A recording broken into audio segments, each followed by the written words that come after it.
Saludos amigas y amigos de Principalmente, su programa de interés jurídico e institucional.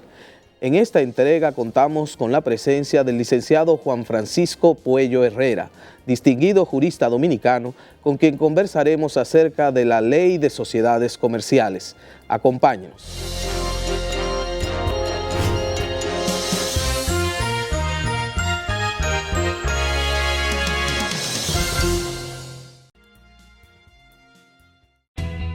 Desde el 1989, Seaboard se convierte en la primera generadora privada de energía de República Dominicana. En el 2012, reemplaza sus unidades de generación por la unidad Estrella del Mar 2, que opera con gas natural como combustible, armonizando con el medio ambiente y poniéndose a la vanguardia en la producción de energía limpia. Seaboard, comprometidos con la satisfacción de sus clientes, el desarrollo nacional y el medio ambiente.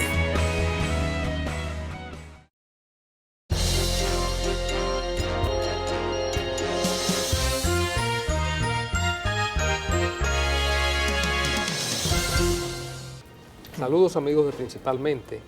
Hoy Principalmente se llena de gala porque contamos con la presencia de uno de los juristas más experimentados de este país, con una larga trayectoria profesional y académica. Un ejercicio profesional en todos los tribunales de la República, un ejercicio que se ha apuntalado fundamentalmente en el derecho civil y comercial y sobre todo se ha desarrollado en un campo del derecho, o si se pudiera considerar un desprendimiento del derecho civil, que es el derecho societario.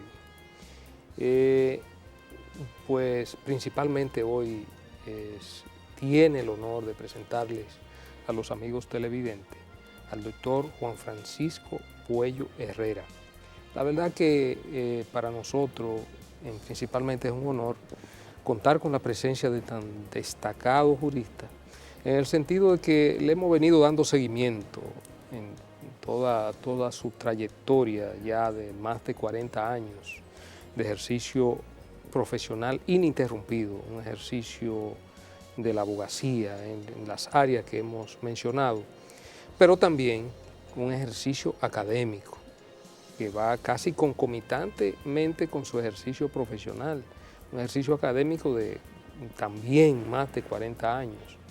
De manera que contamos con un experimentado profesional del derecho que yo sé que a los amigos televidentes de Principalmente se van a sentir muy satisfechos y nosotros de manera muy particular nos sentimos muy satisfechos de su presencia aquí en Principalmente.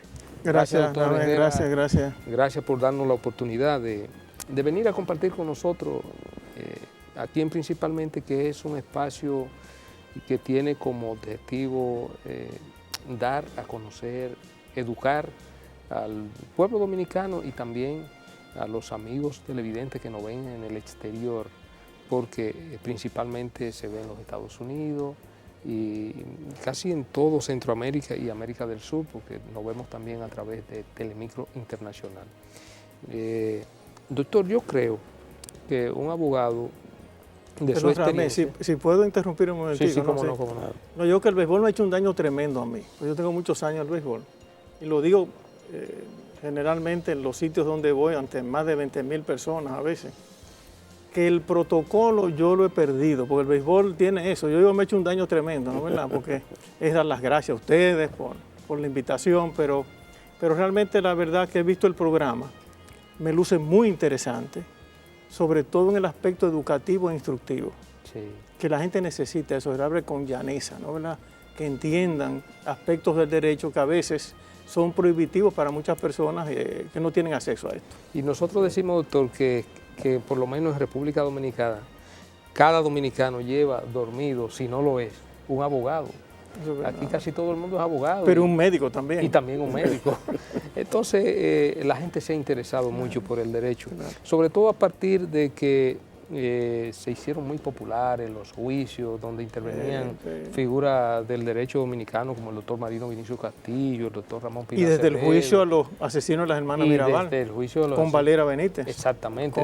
Y ha ido el derecho se ha ido popularizando y la gente cada día quiere saber más. ¿Qué es eso? ¿Qué significa eso? Pues bien, no, un abogado con su experiencia, nosotros quisiéramos que con la visión que usted tiene nos explique cuál ha sido desde su punto de vista la evolución que ha venido teniendo el derecho dominicano en su ejercicio, tanto en su ejercicio como, vamos a decir, en el área académica. ¿Cómo usted lo vislumbra al día de hoy desde esos tiempos de usted siendo estudiante a la fecha? Sí, yo creo que han habido cambios importantes en lo que es yo diría más que el derecho en la judicatura dominicana, porque el derecho siempre ha estado ahí. Yo creo que y en la época por lo menos que yo estudié, que tuve un profesor que me marcó, que fue Bernardo Fernández Pichardo, donde lo primero hablábamos, incluso lo decía a Pedro y a ustedes, me enseñó metodología. Incluso antes eran semestres, no cuatrimestres. Prácticamente uno estudiaba el año completo. Y de hecho, cuando entramos a la universidad, yo recuerdo íbamos los sábados, y a veces me iba yo a pie de la Rodrigo Gogío, por el Palacio, a pie a donde estaba la Universidad Nacional Pedro Enrique Ureña, caminando, porque no había transporte. Y ahí vamos los sábados de 8 de la mañana a 12 del día. Solo metodología. O sea que el derecho siempre, yo creo que con los profesores que tuvimos, pues el derecho siempre ha estado en el nivel que debe estar. Claro, antes, y quizás por el tiempo no puedo abundar mucho sobre esto, por ejemplo, era prohibitivo hablar de derecho español como derecho comparado. No había nada, o sea, eso era prácticamente una herejía mencionar derecho español. La referencia era Francia. Francia, todo Francia, ni siquiera Argentina, no, Francia, todo Francia. Pero la metodología es muy importante y claro, la evolución yo diría, después de yo graduado, yo con la judicatura dominicana. El cambio ha sido importante. Yo hablaba hace un momentito y quizás no peco de exagerado, que a mí me tocó ejercicio en la materia penal, por ejemplo, donde los jueces eran militares. O sea, que era hasta prácticamente contraproducente, ¿no? ¿Verdad? El ejercicio en esa época. Las experiencias que yo tengo, sobre todo en la judicatura de esa época, en una época determinada, ya cuando estaba un poquitico más avanzado, yo dejé de comprar los libros. Cuando hay un cambio en la judicatura, entonces yo empiezo a pedir nuevamente libros a Francia. Y ese cambio me hace de nuevo yo involucrarme en un ejercicio sano de la profesión, porque para nadie es un secreto que los tribunales se manejaban, no quiero ser muy exagerado, pero se manejaban con ciertas componendas. Sin que fueran necesarios los libros. Exactamente. Entonces eso era muy doloroso para uno porque prácticamente no buscaban a uno como abogado en los litigios, no buscaban a uno porque uno no resolvía. Entonces yo en ese sentido que la justicia ha dado un cambio significativo, todavía se puede mejorar aún más y creo que el derecho dominicano ha resurgido fundamentalmente en esos aspectos que yo toco. Esa evolución, licenciado, también ha estado acompañado de ese resurgir y de algunas transformaciones o cambios en la normativa. Claro. Por ejemplo, ha habido cambios, usted mencionaba el campo penal, ya tenemos nuevas legislaciones en ese ámbito, pero ha habido una renovación importante del derecho dominicano y leyes en campos que antes no estuvieron regulados, y eso también ha obligado a que yo le diría, qué sé yo, del año 90 hacia acá, ha habido una producción legislativa importante. Y eso también ha contribuido de algún modo a la transformación de la práctica del derecho. Por ejemplo, hoy en día es un mundo mucho más especializado, ¿no?, que cuando usted se inicia en la profesión. Claro, totalmente. Yo digo, y quizás no con tanta propiedad, que el abogado hoy en día que deja un año, es más menos tiempo, de ejercer la profesión, prácticamente está fuera de ella. Porque los cambios son, hay una evolución no solamente en el aspecto de la ley, sino en el aspecto doctrinal, en el aspecto de la jurisprudencia. El ejemplo es la ley sobre sociedades comerciales. Durante muchos años estuvimos atados a unos artículos del Código de Comercio del 18 al 64 que trataban todos los referentes a las sociedades comerciales. Con la ley 479-08, que fue modificada por la 3111, se dio un giro total al derecho societario. De hecho, yo en la academia, antes de la modificación o antes de la ley sobre sociedades comerciales, yo a los estudiantes no le daba los artículos 18 a 64 del Código de Comercio, yo le daba ya una legislación argentina, una legislación francesa, para ir, como se dice, calentando el brazo con lo que serían los cambios que estábamos esperando. Ese derecho societario, como ustedes lo saben, está unido a la economía, y en Francia es así.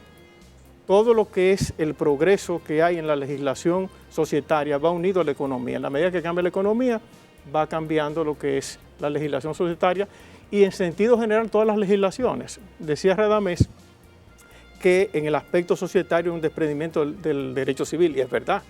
Hay artículos 1832 a 1873 del Código Civil que tratan todo lo referente a las sociedades en cuanto al derecho común.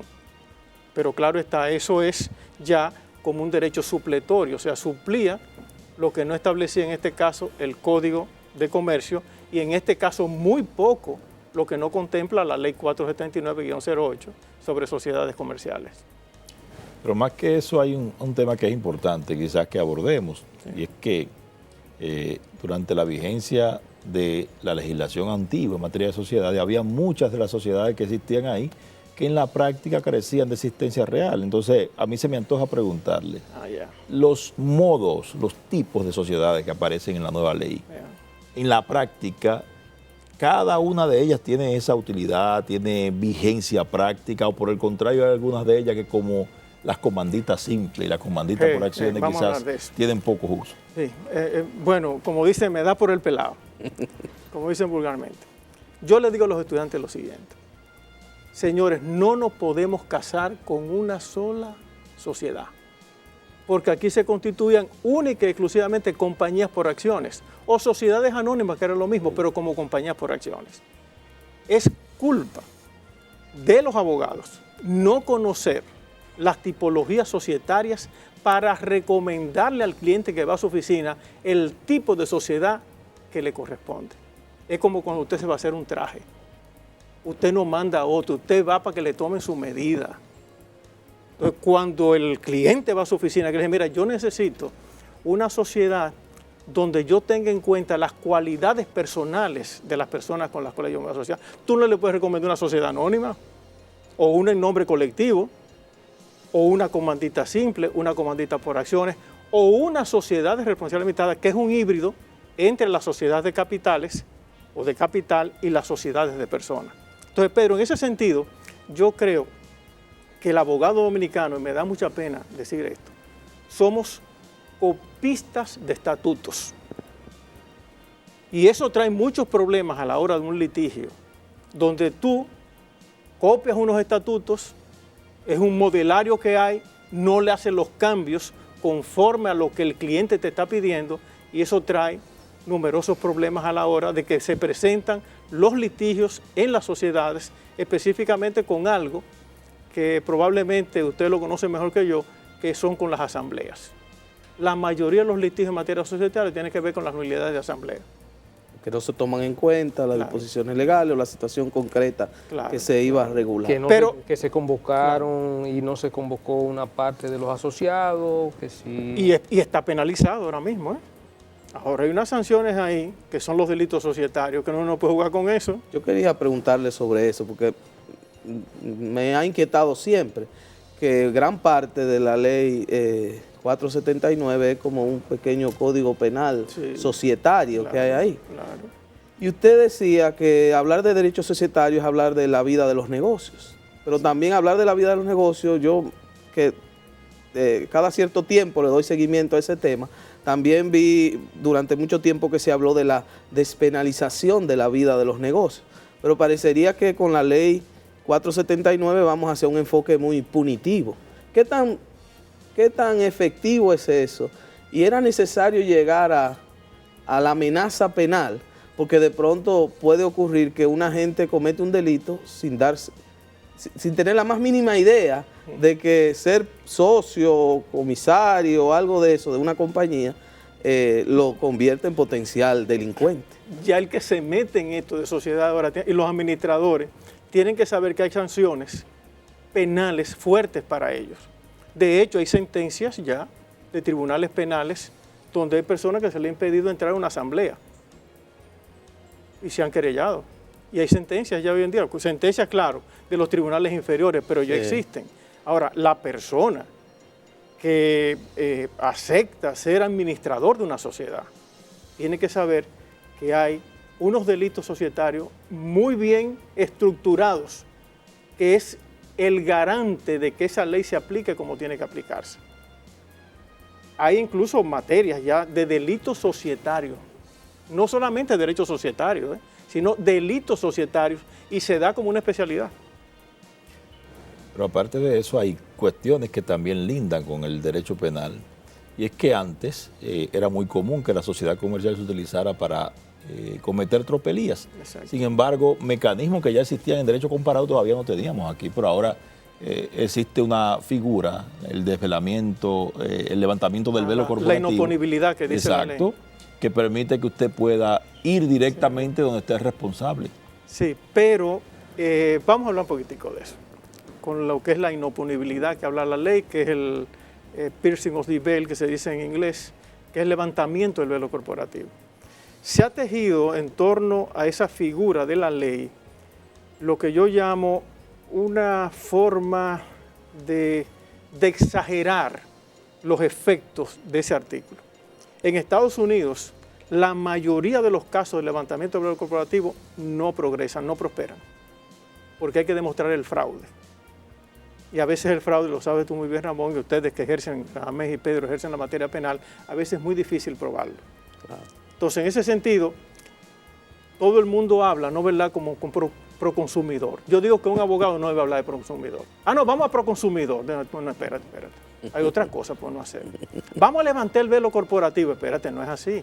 Tú tienes que demostrar que hay un fraude para levantarle el velo corporativo, que es prácticamente lo que tiene que ver con las sociedades responsables limitadas. En el caso específico de las sociedades de responsabilidad limitada o las sociedades anónimas o la sociedad anónima simplificada. Entonces, en ese sentido, yo creo que hay que ser muy prudente, como decía un autor muy conocido, Iscu Young, que no podemos ver esto como una frase talismánica, no talibánica, no, talismánica, o sea, que todo se resuelve en base a decir, mira, vamos a levantar el velo corporativo. De hecho, hay sentencias de los tribunales inferiores, no de la Suprema Corte de Justicia, ya que han habido levantamientos del velo corporativo, que en algunas de ellas, en un libro que yo estoy casi terminando, creo que lo tendré terminado ya para el mes de diciembre, donde yo comento algunas de estas sentencias que a veces son como muy ágiles en el pensamiento para definir lo que es el levantamiento del velo corporativo, y con eso no se puede jugar. Claro. Hay que tener mucho cuidado con eso.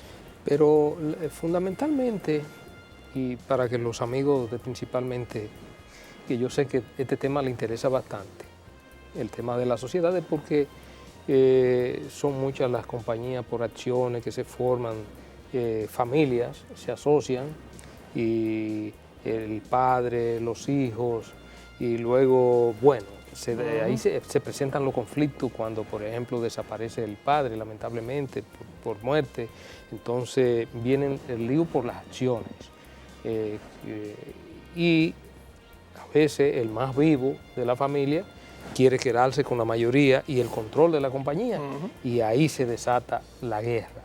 En ese caso, ¿cuál sería qué sería lo conveniente para que pudiera, es decir, venir una conciliación en caso de que, porque generalmente cuando el más hábil, el más vivo, siempre dice tener el control de la mayoría de las acciones, los demás hablando, es decir, sintiendo que tienen el derecho que le corresponde por ser hijo también igual que el otro, dicen, no, espérate, aquí somos todos iguales.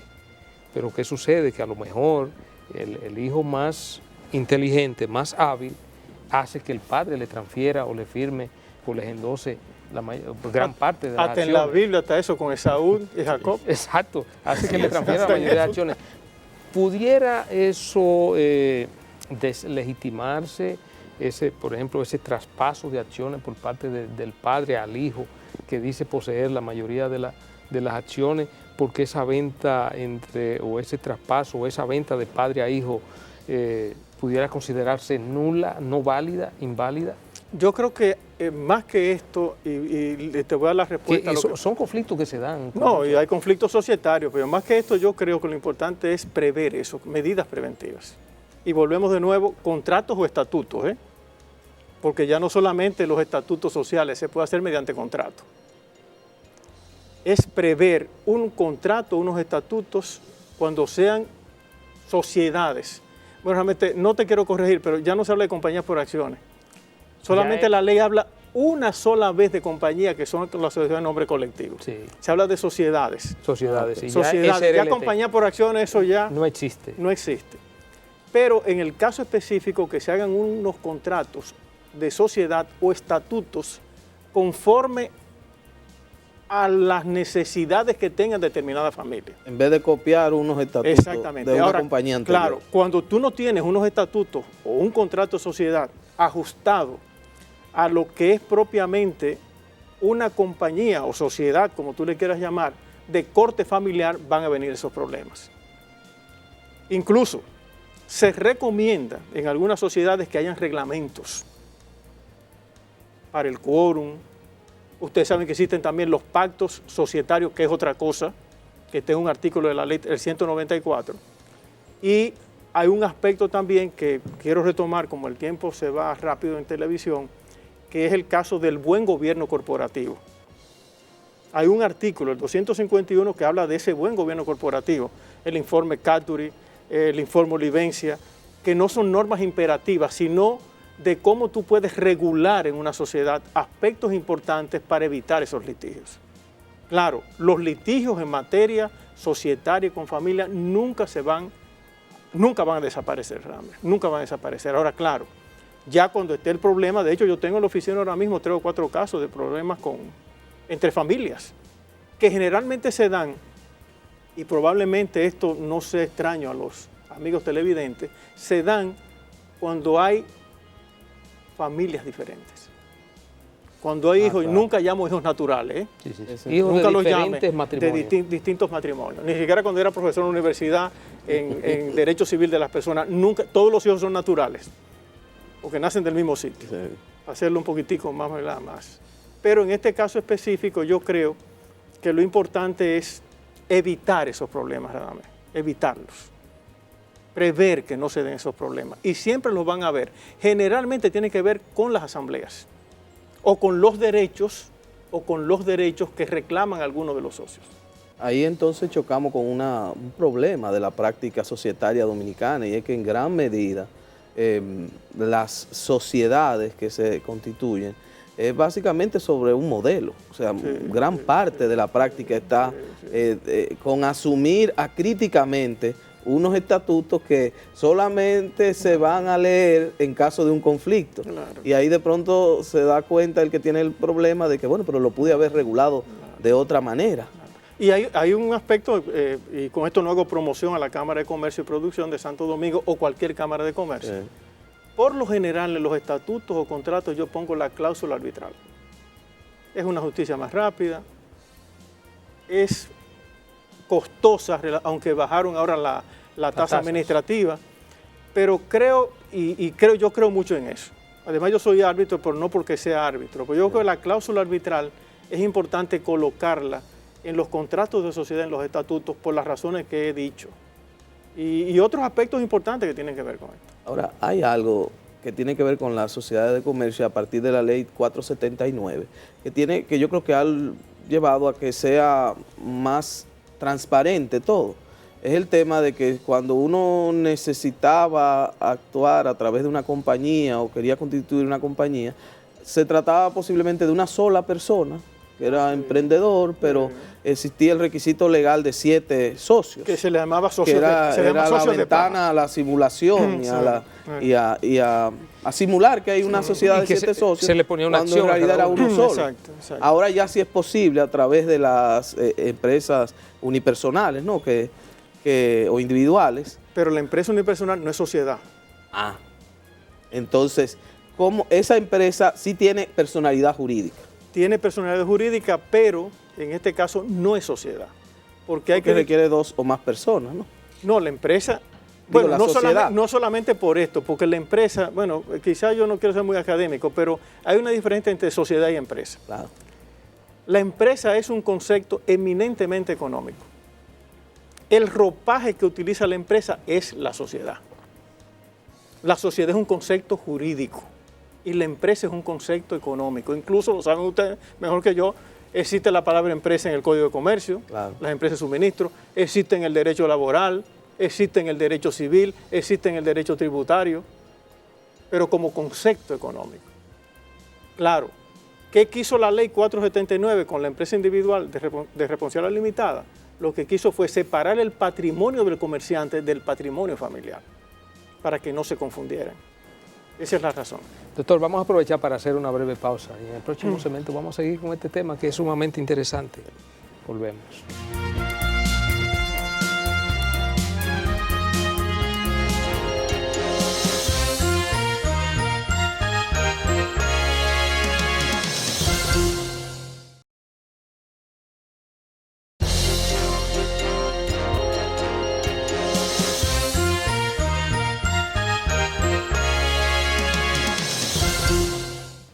Seguimos, amigos, Principalmente hoy con la grata presencia del doctor Juan Francisco Puello Herrera.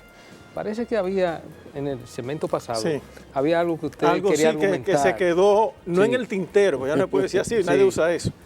Pero sí me quedó, como yo participo en los seminarios, a veces los coordino de Gaceta Judicial. Yo recuerdo una oportunidad que yo estaba hablando de las sociedades y estaba José Luis Tavera ahí sentado escuchándome. Y dije esto de que abogados no copien estatutos, no copien estatutos. Y José Luis me aplaudió. Sí.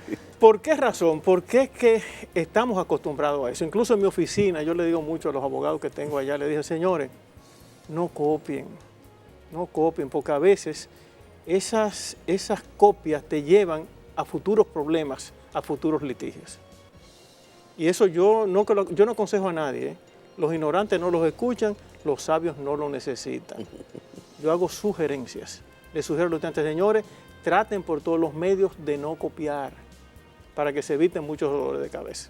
¿No será que en República Dominicana existe una separación entre, en todas las áreas, no solamente en derecho societario, sino en todo el sistema jurídico, existe un tributo excesivo a la forma, que se separa normalmente de la sustancia, se manifiesta entre nosotros, digamos a veces, por la cantidad de normas que tenemos y el poco respeto que muchas veces existe por ellas. La gente quizás a veces constituye una sociedad comercial porque necesita esa forma jurídica para operar, pero en el fondo no existe un affectio societatis como se espera. No sé si me entiende la inquietud, me gustaría que comentara. No, lo entiendo perfectamente. Realmente es verdad. Hay una sentencia de principio de la Suprema Corte de Justicia que tiene que ver con el affectio societatis de la Suprema anterior.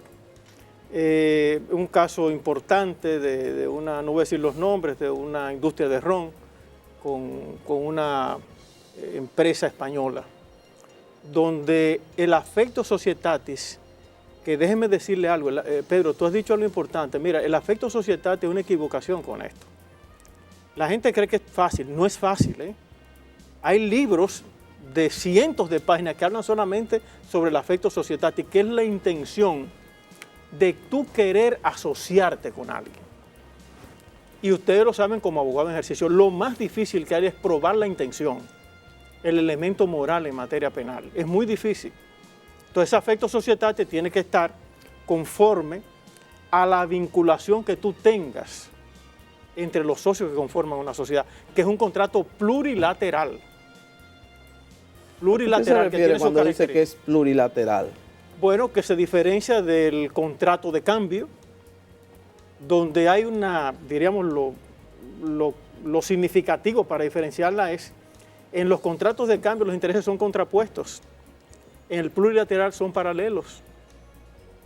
Entiéndase bien, por ejemplo, en materia de contrato de sociedad, y nos salimos del tema, pero yo lo retomo de nuevo, no existe el non ad implendi contractus, no existe que tenga el derecho civil. El hecho que alguien no cumpla, tú tienes que cumplir. Eso es algo significativo del contrato plurilateral. Volviendo al afecto societatis, Pedro, en este sentido yo te diría que sí tienes razón, desde el punto de vista de analizarlo, de que una persona se busca unos socios de paja, como se le llama, simplemente para que tenga ahí como adorno, o testaferro, vamos a llamarle así. Para llenar la forma. Para llenar la forma. Realmente no ha habido, ¿no?, la intención de asociarse, no la ha habido. Ahora, el problema es demostrarlo y probarlo. Ese es el problema. De hecho, han caído en el gancho, como decimos los dominicanos, que se constituían sociedades para, por ejemplo, evadir determinados impuestos, pero entonces le aplicaron el 2% que le aplicó impuestos internos, el 2%. Entonces hay gente que han querido echar para atrás, ¿no, verdad?, las sociedades que constituyeron. Ahora nadie quiere constituir sociedades para evitar para evadir el impuesto. Por eso es que no se puede estar cambiando. No se puede estar cambiando, porque entonces después la ley cambia, entonces tú quedas enganchado, como dice. Queda atrapado. Atrapado ahí, sin salida. Esa es otra dimensión importante, la que usted ha señalado, la dimensión fiscal, todo ese aspecto de ¿qué tanto ha evolucionado eso? Porque de cierta manera, tradicionalmente también era una forma de ocultársele un poquito a la Dirección General de Impuestos Internos, pero también ha venido una gran regulación y mucho mayor transparencia en ese mundo.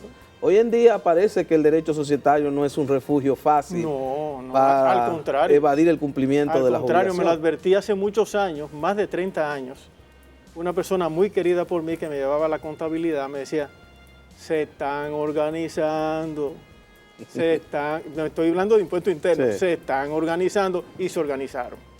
El que quiera buscar una sociedad comercial ahora para evadir impuestos ha escogido el peor instrumento para esto. Sí, porque tiene que estar registrado. Definitivamente, y hay controles. Que hay controles, impuestos internos de los movimientos, de si realmente producen los comprobantes fiscales, por la factura, por los beneficios. O sea, hay algo importante que nos quedó también. Hay un artículo, el artículo 12 de la ley, que habla del buen hombre de negocios, que no es equivalente al buen padre de familia. Son dos cosas distintas. La ley habla de los administradores que pueden ser revocados ad nutum, a voluntad. Administrador de un consejo, una sociedad anónima, lo pueden quitar. Le pagan sus prestaciones laborales, claro, pero ad nutum lo pueden quitar a voluntad, sin ningún tipo de responsabilidad. Eso está en la ley 4, que es importante. Claro. Y el del buen hombre de negocios. El buen hombre de negocios para esa ley, aunque no lo diga, es la persona que tenga la capacidad técnica, que tenga los conocimientos económicos. Todos esos aspectos, aunque la ley no lo dice, pero cuando se habla de un buen hombre de negocio, siguiendo el sistema alemán, tiene que ver con esto. Nadie, y hablamos de nuevo, Pedro, con esto, nadie que se mete en una sociedad, y creo que tú lo señalabas también, Ramón, puede estar diciendo, no, que yo conozco esto de oído. No, buen hombre de negocio. Capacidad técnica, conocimientos esenciales, porque en la ley hay derechos políticos, hay derechos económicos, hay derechos administrativos, hay una serie de principios importantes que no están como en la Constitución. Por ejemplo, yo traje esta ley. Para mí eso es como una Constitución en materia de derechos societarios. La tengo como la Constitución, incluso la tengo rayada por todas partes. Y cada vez que yo entro en esa ley, descubro cosas nuevas. Descubro cosas nuevas. De manera que el derecho societario en estos últimos años y sobre todo después de la promulgación de la ley 479-8 ha tomado una dimensión diferente en República Dominicana. Ha obligado al abogado a estudiar. Como dice José Luis Taveras, ¿no? Hay que estudiar eso. Hay que estudiar la ley porque cambia la configuración de la sociedad anónima, del manejo tradicional que se le daba a las compañías anónimas en República Dominicana y sobre todo a las relaciones entre los socios. Claro. Es así, es así. Sigue siendo, de todos modos, retomando algo que planteaba el doctor Radamés Jiménez a propósito de los conflictos que se dan a veces en familia, siguen siendo útiles las sociedades para hacer planificación del patrimonio de una persona o de una familia, ¿no? Sí, y evitar conflictos futuros. Sí, lo es, pero tenemos ahora una figura que es el fideicomiso también, que es importante, aunque eso es ya más competencia de los bancos, pero esa organización se puede hacer por ahí también. Hay algo Claro, se puede utilizar para esos fines, pero sabiéndolo hacer, conforme a lo que hemos hablado antes. Hay aspectos en la ley que son maravillosos. El referimiento, por ejemplo. Referimiento es algo que en la ley surge, y ustedes como abogados y quizás los amigos televidentes lo van a entender también, que es lo que se utiliza para asuntos sumarios vías rápidas, que se solucione rápidamente, aunque los tribunales lo han distorsionado porque muchas veces pasan 8 meses, 1 año con un referimiento. Pero la ley 479, en mi opinión, ha rescatado el concepto de la vía de los referimientos. ¿Prevé esa posibilidad de acudir al juez de referimiento? No, te habla en comisarios, en cuanto a los administradores, en cuanto a solicitar documentos vía los referimientos.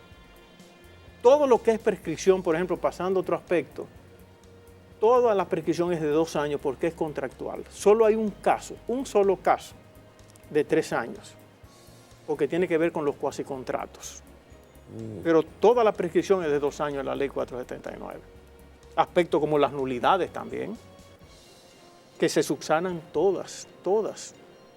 ¿Por qué? Porque los efectos desastrosos de la nulidad civil que se retrotrae en el tiempo, no se puede aplicar ese mismo concepto para las sociedades comerciales. Sería desastroso. Doctor, usted se hará referencia a una figura que, si se quiere, es novedosa en el ámbito jurídico en República Dominicana, que tiene que ver con el fideicomiso. Incluso ya creo que hay una ley. Sí. Una ley, y que es importante que los... Que está subutilizada. Exacto, es importante que los amigos televidentes, usted nos les explique en qué consiste el fideicomiso, cuál es la dimensión y, vamos a decir, la utilidad de esta figura, sobre todo en el manejo de las relaciones. No, esa ley, para que lo entiendan, básicamente se circunscribe o se quiso circunscribir a la materia inmobiliaria. Claro, se puede utilizar para tú organizar tu patrimonio. Tú confiarle, para que entiendan, tú confiarle a alguien que te administre ese patrimonio que tú tienes. Que de hecho, nuestro Código Civil no hablaba nada de fideicomiso.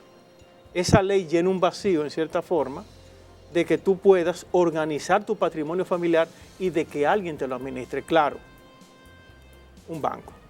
No lo puede hacer un particular.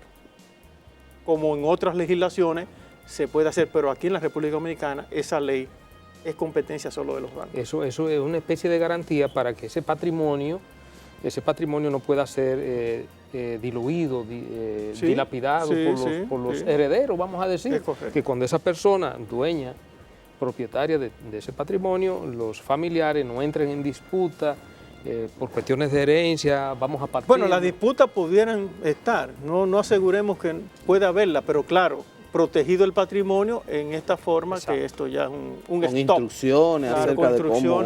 Incluso, doctor, he visto que he tenido noticias y he visto que grandes patrimonios de familias, no tanto dominicanas como extranjeras, que tienen enormes fortunas, recurren a lo que se llama, si se quiere, también es una especie de fideicomiso, pero que le llaman escrot. Es una figura... No, eso es el escrot agent. El escrot agent. Sí, el agente implica, le llaman. Sí. Eso es diferente porque el agente implica es una persona a la cual tú le confías algo, documentos. Por ejemplo, Stuart Title, que es una empresa norteamericana, tiene ese papel de agente implica o escrot agent, como se le llama, donde tú le confías una serie de documentos y solamente esa persona podrá entregar ese documento mediante un contrato que se hace al respecto y bajo ciertas condiciones. Cuando se cumplan esas condiciones. Cuando se cumplan esas condiciones, entonces te entregas eso. No, pero por ejemplo, he visto situaciones de grandes patrimonios familiares que pasan, no sé si es bajo esa condición, o donde enormes fortunas de miles o de millones o cientos de millones de dólares que pasan bajo esa condición y los herederos, los familiares, los descendientes, tienen la posibilidad de hacer uso de los beneficios que producen. Sí, pero esos eso ya capitales. como fideicomiso. Sí, el Fideicomiso. trust. Es el trust. Exacto. Bueno, es lo mismo. Sí, que es en inglés. Es lo mismo, trust o es la misma Y cosa. pueden quizá hacer cualquier tipo de actividad, pero sin afectar nunca Sí, eso el se capital puede. original. Es correcto. Y eso ha hecho, por ejemplo, que Claro. esas fortunas permanezcan en el tiempo. Claro. Perdón, que no te tomé la cosa. Yo entendí el escrow, Sí. y entonces, pero el trust, que es en inglés, pero es el fideicomiso, que es la misma cosa. Correcto. Una cuestión que quizás no abundamos suficientemente, me gustaría a mí que pudieras explicarlo con más detalle, es el tema de las particularidades del referimiento en materia societaria. ¿Qué cosas se pueden hacer? ¿Cómo está organizado? ¿Cuáles cosas lo separan del referimiento que conocemos comúnmente? No, es el mismo referimiento, la vía de los referimientos para todo lo que la ley contemple. Por ejemplo, si tú requieres de un administrador una serie de documentos, tú vía los referimientos lo puedes solicitar en un tribunal jurisdiccional. Igual. Y eso resuelve muchos problemas que antes no era tan... Muchos problemas. Ahora, si te lees la ley 479, es muy prudente la ley, aunque hay cantidad de referimientos, lo prevé, es muy prudente la ley o muy específica en cuanto a lo que tú vas a solicitar vía los referimientos. ¿Por qué? Porque si no lo haces así, lo que va a suceder es que tú le vas a quitar fuerza a la ley 479. Y eso es importante decirlo. O sea, no exagerar. O sea, que hay varias hipótesis donde específicamente señala Específicamente se acudirá, en caso contrario, se acudirá al juez de los referimientos. Incluso habla hasta de las 30 ahí, en una parte de la ley. Okay. Una pregunta que le voy a hacer, que es un tanto, digamos, complicada, vinculada al tema del levantamiento del velo corporativo. Hay en nuestro sistema cada vez más, en el mundo de los negocios cada vez más, se aperturan procedimientos penales por lavado de activos. Y muchas veces en este tipo de infracciones se utilizan sociedades comerciales. Donde tenemos por un lado un delito que lo que persigue precisamente es ese artificio que usted hace para disimular algo que no está bien, el origen de unos bienes que no está bien. Y por otro lado, tenemos una figura que de alguna manera es la manera de romper con el artificio. ¿Qué relación podría existir en la práctica entre, digamos, la facultad reconocida a la autoridad para perseguir infracciones de lavado con, digamos, el requisito previo que aparenta ser en el ámbito societario del levantamiento del velo? O sea, no existe una relación entre, digamos, la persecución por lavado y el levantamiento del velo, o usted podría directamente ir encima de los socios, esa es buena pregunta. Encima de los socios sin tener que recurrir a este procedimiento. En mi opinión, no hay que recurrir al velo corporativo. No hay que hacerlo. Porque la materia penal es personal. Claro. Tú le vas directamente a la persona. Tú no tienes que levantar velo corporativo. Lo que no quita que tú tengas que probar la conducta. No, claro, probar la conducta, pero no tiene que recurrir al velo corporativo. Algo importante que la gente a veces se pierde un poquitico en esto, con la responsabilidad limitada. La responsabilidad limitada es de los socios, no de la sociedad. Parece tonto decirlo, pero no lo es. Es de los socios. Porque lo que pasa es que, y el término un poquitico, no es político, pero la gente se quiere blindar un poquitico creando este tipo de sociedades. Entonces, eso es lo que hace el velo corporativo, que te quite ese blindaje. Te lo quita, mira, ya tú no lo tienes, no va, pues tú no puedes. Pero la sociedad son los socios. La sociedad no, la sociedad responde por todo lo que tiene. Eso es bueno aclararlo, claro. Que la gente a veces dice, no, que es una sociedad de responsabilidad limitada y nada más, no, son los socios, no es la sociedad. Tú comprometes hasta lo que tú has aportado. Claro. Y para levantar eso, para poder comprometer el resto de tu patrimonio. Eso es bueno aclararlo, porque la gente a veces se confunde con esto. Que son conceptos que hay que manejarlos. Claro. Claro. Ese mundo de las sociedades, también hay un punto que no sé cómo queda ahora. Lo discutíamos con otro de los invitados, que tiene que ver con el proceso. Eso es algo que le interesa mucho a todos, ¿no? Si yo tengo un negocito, quiero organizarme para actuar de modo más transparente o para beneficiarme de algún tipo, qué sé yo, de crédito, y decido que voy a constituir una sociedad. ¿Cuáles son primero, qué tan fácil es hoy en día hacer eso? porque había todo un tema de tiempo, yo creo que eso se mide también en términos de competitividad. Y por otro lado, yo tengo que registrar un nombre, todos esos aspectos, que hay un tema ahí en discusión de que si es necesario el nombre comercial o no para una sociedad. Bueno, hay una diferencia entre el nombre comercial y el nombre social. Tú puedes tener cuantos nombres comerciales tú quieras, un solo nombre social. Y varía de acuerdo a las tipologías. Claro, la ley habla y hay aspectos, hay algo en latín que yo voy a explicar lo que significa, que es el numerus clausus o el jus electionis. Por ejemplo, tú no puedes constituir sociedades atípicas. No puedes hacer, tú tienes que ceñirte a lo que está ahí. Una de esas. Una de esas, tú no puedes salirte de esas sociedades. Tú no puedes inventarte un modo. No. Y en cuanto al nombre, en este caso, el nombre que tú escojas no lo puede tener otra sociedad. De hecho, lo que se registra en un API. El abogado que no lo haga, bueno, está perdido en el día, tiene que hacerlo con los API, concomitantemente con esto. Además del registro mercantil, que es bueno aclarar que lo que le da nacimiento a la sociedad es el contrato y los estatutos, pero lo que le da la personalidad es el registro mercantil. Que está en las cámaras de comercio. Que esté en las cámaras de comercio. Eso es bueno aclararlo. Entonces, la pregunta que yo muchas veces le hago a los estudiantes, una sociedad que no se inscribe en el registro mercantil, ¿no existe? Sí existe. Para los socios. Claro, sí existe. Sí existe.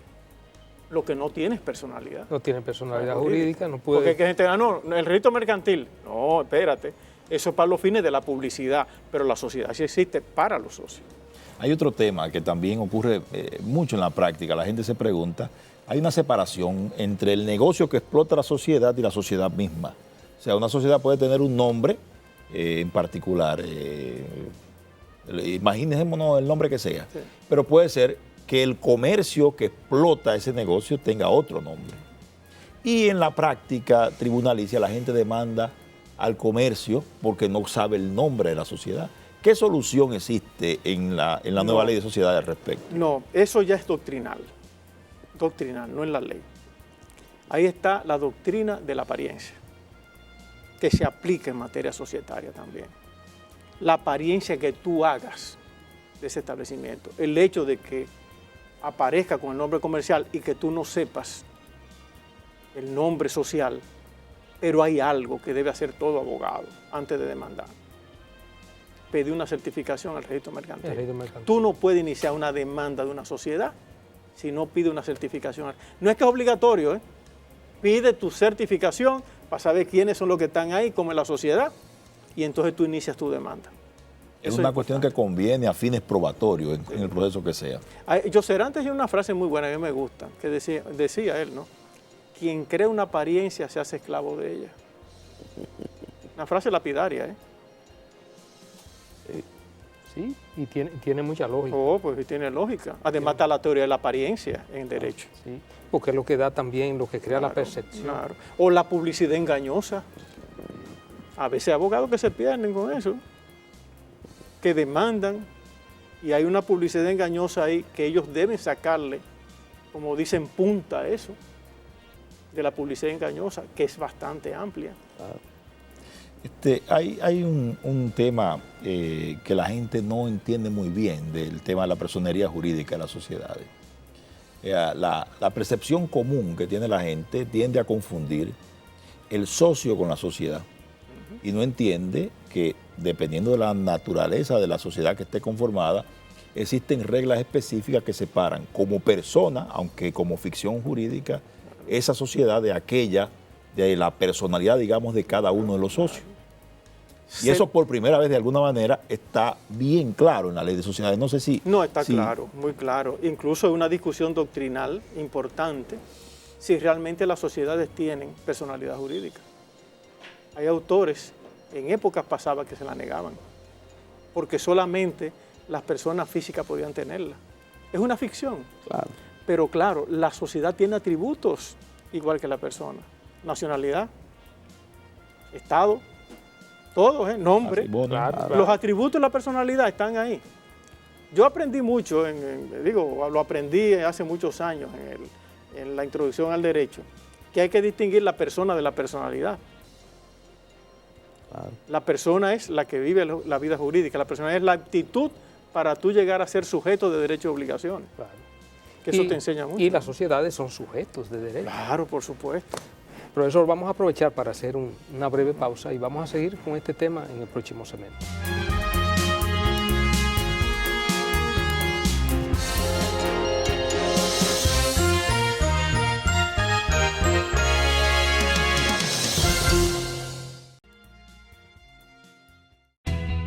Desde el 1989, Seaboard se convierte en la primera generadora privada de energía de República Dominicana. En el 2012, reemplaza sus unidades de generación por la unidad Estrella del Mar 2, que opera con gas natural como combustible, armonizando con el medio ambiente y poniéndose a la vanguardia en la producción de energía limpia. Seaboard, comprometidos con la satisfacción de sus clientes, el desarrollo nacional y el medio ambiente.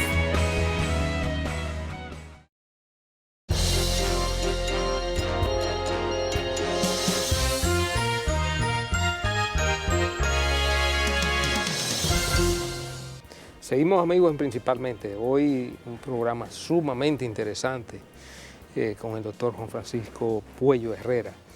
La verdad que el tema de las sociedades es un tema, si se quiere, apasionante, porque es un tema vivencial, sobre todo en este mundo ya signado por la globalización de la economía, apertura del mercado, donde los emprendedores, donde la gente que tiene iniciativa, sobre todo que tiene actitud empresarial, de una u otra manera quiere montar su empresita, quiere regularizar y quiere obviamente manejarla a través de una compañía, si tiene sobre todo una mentalidad progresista y de crecimiento, porque mantener bajo la informalidad ya un negocio que va adquiriendo vamos a decir, envergadura y una movilidad económica, un manejo económico grande, no creo que sea lo más recomendable. Ya un negocio donde usted tiene más de 2 empleados, yo creo que debe organizarse. Debe organizarse si sus pretensiones son de expandirse, de crecer. Y ciertamente en República Dominicana ha experimentado, yo le diría que en los últimos decenios, en los últimos 20 años, un crecimiento económico como nunca antes en su historia. Y esto también ha traído como consecuencia que se hayan incrementado el número de empresas, ya empresas registradas en el país, en República Dominicana, cosa que es beneficiosa para el país, porque en definitiva, en una economía, lo importante es la creación y la generación de empleos. Y la única forma de generar empleo es con emprendimiento, con empresas. Y eso obviamente nos lleva al crecimiento económico y, ¿por qué no?, de una u otra manera, al bienestar general de la población, porque si generamos empleo, generamos riquezas. Ahora bien, ¿cómo ha incidido esta ley que usted le da una importancia capital, en términos de lo que sería la regularización y minimizar los conflictos de que hablábamos al principio del programa, que se dan o que se daban siempre en esas sociedades, fundamentalmente sociedades familiares? No, yo creo que la ley, al tratar estamos hablando de, bueno, originalmente 527 artículos. Un verdadero código. Código. Aunque, bueno, el corpus juris societario se le dice, pero no es código, como es lógico. Pero ya hay menos de 527, algunos fueron derogados. Los de la Sociedad Anónima Simplificada, yo voy a contestar rápidamente, no se me olvida. Sí. La Sociedad Anónima Simplificada, que aumentó algunos, los 369 hasta el 10, y derogaron algunos fueron modificados. Tienen menos de 527 artículos ahora. Cuando tú haces, como dice Pedro, una ley previendo aspectos sustanciales de las sociedades, se minimizan los conflictos, porque no todo está establecido ahí, pero la mayoría de los aspectos están establecidos ahí. Te voy a poner un ejemplo que probablemente no tenga que ver con los conflictos societarios, probablemente, pero mutatis mutandis lo podemos utilizar. Bueno, parecido, es lo que significa para los amigos televidentes lo que acabo de decir ahora. Por ejemplo, los aportes personales están prohibidos en trabajo en la ley, salvo algunas excepciones que no las vamos a tocar ahora para no complicar la cosa. Pero por tu trabajo no te pueden dar acciones. Eso está prohibido. O sea, por la industria. No puede. Partes de fundador están prohibidas. Totalmente prohibidas. Lo que te pueden dar antes. por tu trabajo es salario, supongo. No, esas son prestaciones accesorias según la ley. Por ejemplo, si tú tienes un volteo, como le dicen aquí, ¿no, verdad? De transporte, una empresa de transporte, sociedad.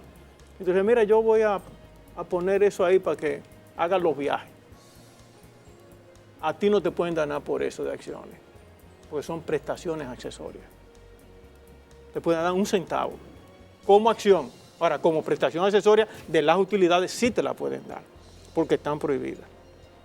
Existen lo que se llaman las ventajas particulares, que son las acciones preferidas, que las permite la ley, y las partes de fundador que están terminantemente prohibidas en la ley 479-08, que antes era que una persona, por decirlo, que le entiendan los amigos televidentes, por su cara bonita, ¿no, verdad?, su organización en la sociedad y porque él había hecho esto, mira, te vamos a dar unas partes de fundador a ti y tú vas a tener en la sociedad tantas acciones porque tú tuviste la idea, ¿no?, verdad?, brillante de formar esto. Eso está prohibido terminantemente en la ley 479, que son las que llaman ventajas particulares. Las acciones preferidas, sí. Se pueden ahora las acciones sin voto. Se pueden, que antes no se podía, doctrinalmente sí. No se podía antes porque la ley, el Código de Comercio lo prohibía. No lo prohibía, no lo establecía. Y eso limitaba mucho, que volvemos de nuevo a lo que tú preguntas, Radamés. Ahora se ha ampliado. No digo un amplio abanico, porque es una frase manida, sino se ha ampliado el espectro de la ley 479 con relación al establecimiento de los negocios comerciales en la República Dominicana. Han facilitado las cosas la ley. O sea, que la ley ha aportado mayor certidumbre. Definitivamente. Porque muchos de estos temas no es solo que no estaban regulados de otro modo, es que ni siquiera estaban regulados. No estaban regulados. Exacto. Lorenzo no está haciendo señas, pero yo no quiero, Lorenzo, de que Juan Francisco se vaya sin antes. Hay estas grandes sociedades que venden acciones en el mercado. Que cotizan en bolsa. Que cotizan en bolsa. Y, por ejemplo, vamos a decir un banco. Que la ley llama suscripción pública. Exacto, le llama suscripción pública. Y tú adquieres acciones. No, si tú adquieres 100 acciones, 1000 acciones, lo que fuera, eso no te da titularidad de accionista de esa empresa. O esas acciones que tú compras ciertamente te colocan en condición. Bueno, depende de la inversión que tú hagas. Si es en determinados títulos negociables, no es que tú seas accionista de ahí, pero solamente las sociedades anónimas pueden ser de suscripción pública, ninguna otra lo puede ser. Y tú tienes que cumplir con una serie de requisitos que están reguladas por la superintendencia, en este caso, de valores. De valores. Y están reguladas. Bueno, es que no tenemos tiempo para todas estas cosas, pero hay dos sistemas, hay un sistema alemán y un sistema francés, un sistema monista y dualista. El sistema nuestro es monista, que tiene que ver con consejo de administración. El sistema alemán es dualista, que tiene un consejo de inspección o una junta de inspección de supervigilancia, que se asimilan, vuelvo y repito, parecido, llevándolo de la mutatis mutandis a lo que son las que cotizan en bolsa, que están reguladas y solamente pueden ser las sociedades anónimas. Bien, la verdad es que con el profesor Juan Francisco Puello Herrera, 1 hora es muy poco tiempo para tratar y yo sé que otros temas que se nos quedaron sobre el tapete. Bueno, quedan muchos, sí. Y entonces aquí nosotros lo vamos a emplazar para que en una próxima oportunidad usted nos haga nueva vez el honor de comparecer aquí con nosotros principalmente y sobre todo para que los amigos televidentes principalmente, que es un gran público, tanto en el país como fuera del país, tenga la oportunidad nueva vez de escucharlo, profesor. Sí, no, yo creo que, ya estamos terminando, yo nunca me justifico porque los amigos no lo necesitan y los enemigos no te van a creer. Pero si ustedes me ven así, con esta vehemencia, es porque así yo imparto la docencia también. Pero además de que yo estoy enamorado de esa ley, por decirlo de una manera, primero de mi esposa. Pero la verdad que esta ley a mí me llena mucho porque lo vivo. Y esa vehemencia que ustedes ven que tengo es realmente porque disfruto no solamente de la compañía de ustedes, sino también de las cosas importantes que se tratan. Ya usted sabe que quedó emplazado, si no, está bien. A día, cine 10 o ¿cómo hacemos? Vamos a dar cine 10 por ahora. Sí, cómo no. Gracias, profesor. Encantado. Y gracias a los amigos de Principalmente.